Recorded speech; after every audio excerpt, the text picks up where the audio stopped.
काँग्रेसचे प्रवक्ते रणदीप सुरजेवाला सध्या बोलतात। आपण थेट प्रांतों में जाऊया। पेट्रोल 100 रुपया और सरसों का तेल 200 रुपया पार कर चुका है।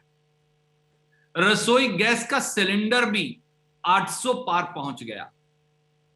खाना पकाने के तेलों की कीमतों में लगी आग ने हर गृहिणी के बजट को तहस नहस कर दिया। मेरा देश भुगत रहा है क्योंकि मोदी सरकार धरती पुत्र किसानों की अगली फसल और नस्ल दोनों छीन कर अपने चंद पूंजीपति मित्रों की थाली में डालना चाहती है। कभी उन पर लाठी डंडे बरसवाती है तो कभी उनकी राहों में कील कांटे बिछाती है। 3 काले कानूनों के माध्यम से किसानों की रोजी रोटी छीन लेना चाहती है। 7 साल से मेरा देश भुगत रहा है क्योंकि मोदी सरकार ने गरीबी पर नहीं, गरीबों पर वार किया है। 7 साल में 23 करोड़ भारतीय गरीबी रेखा के नीचे चले गए और लगभग 3.25 करोड़ भारतीय मध्यम वर्ग की श्रेणी से ही बाहर हो गए। 7 साल में मेरा देश भुगत रहा है क्योंकि कोरोना महामारी के बीच लाखों जिंदगियां सिसक सिसक कर दम तोड़ रही हैं। शमशान और कब्रिस्तान अटे पड़े हैं। ना ऑक्सीजन है, ना जीवन रक्षक दवाएं, ना वेंटिलेटर है, ना आईसीयू, ना वैक्सीनेशन, और मोदी सरकार पूरी तरह से गुमशुदा है। 7 साल से मेरा देश भुगत रहा है क्योंकि चीन को लाल आंख दिखाना तो दूर, मोदी सरकार आज चीन द्वारा किए गए भारतीय सीमा पर अतिक्रमण से चीन को खदेड़ नहीं पाई। यह 73 साल में देश की सबसे कमजोर सरकार साबित हुई है।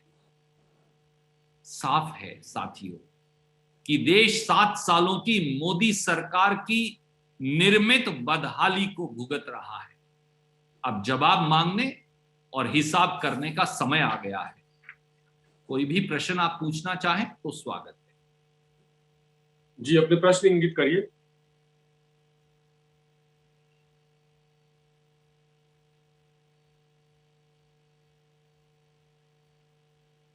Pranav, you take one by one, please. Ji, I'm waiting for a request from a friend, sir. Sir, English में बात।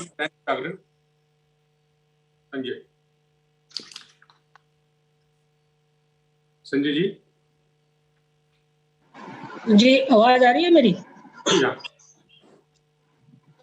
सुरजेवाला जी, जितनी आपने सरकार की विफलताएं गिनाई, इस मौके पर क्या आप ये नहीं कहेंगे कि इतनी सारी विफलताओं के बावजूद सरकार एक तरह से अपने ट्रैक पे चल रही है और राजनीतिक पार्टियां, विपक्षी पार्टियां इन विफलताओं को अभी तक क्यों नहीं भुना पाई हैं? क्या आप अपनी कमजोरी नहीं मानते हैं इसमें?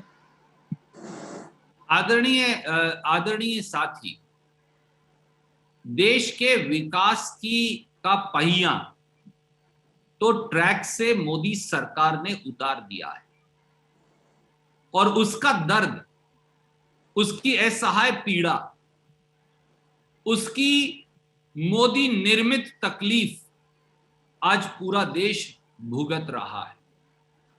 वो चाहे आपका और मेरा रोजमर्रा का बजट हो, चाहे वो 200 रुपया लीटर का सरसों का तेल हो और लगभग 100 रुपया का पेट्रोल हो, चाहे वो 800 रुपया से अधिक का गैस का सिलेंडर हो, चाहे वो मसूर दाल, चना दाल और अन्य खाद्यान्नों के आसमान छूते कीमतें हो, चाहे आए दिन सिसक सिसक कर देश की लाखों जाती जिंदगियां हो कोरोना महामारी के बीच, चाहे वो आज जब हिंदी पत्रकारिता दिवस है तो पत्रकारिता और संविधान का गला घोटने की कवायद हो, चाहे वो संवैधानिक संस्थाओं को और उनकी शुचिता को तार तार करना हो।